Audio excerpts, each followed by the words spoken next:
নির্বাচন কমিশনের সব কার্যক্রমগুলো এখন পর্যন্ত বেশিরভাগ সন্তোষজনক, তবে কিছু কিছু জায়গায় কয়েকজন নির্বাচন কমিশনার আমরা দেখেছি তারা মাঝে মাঝে পক্ষপাতমূলক আচরণ করতেছে। গতকালকের ঘটনাসহ কয়েকটা ঘটনায় আমরা দেখেছি পক্ষপাতমূলক আচরণ করতেছে। আমরা প্রথম থেকে আহ্বান জানিয়েছি যে এই পক্ষপাতমূলক আচরণ যদি প্রচার প্রচারণার সময়ই করা হয় তাহলে নির্বাচনের সময়ও এর প্রভাব পড়তে পারে। এজন্য আপনারা সবসময় নিরপেক্ষ ভূমিকা পালন করবেন।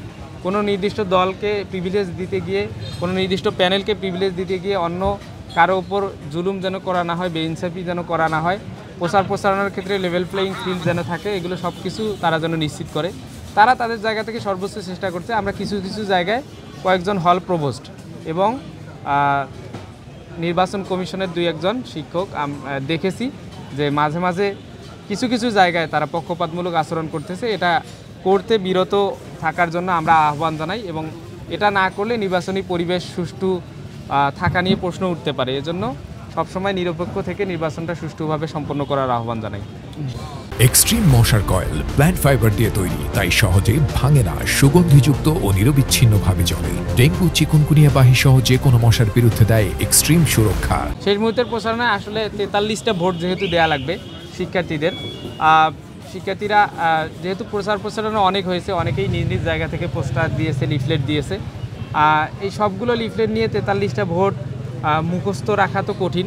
আমরা নির্বাচন কমিশনকে বলে এটা অনুমতি নিয়েছি, কারণ 43টা ভোট মুখস্থ করে গিয়ে ভোট দেয়া এটা অযৌক্তিক।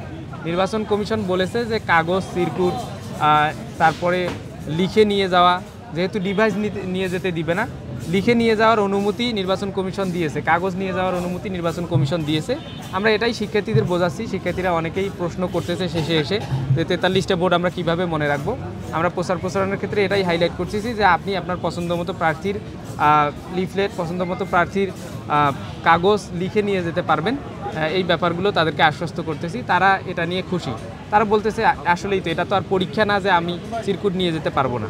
সিরকুট নিয়ে যাওয়ার অনুমতি যেহেতু দিয়েছে নির্বাচন কমিশন, এটা তাদেরকে বোঝাচ্ছি। আশা করি সুন্দরভাবে সবাই 43টা ভোট দিতে পারবে ইনশাআল্লাহ।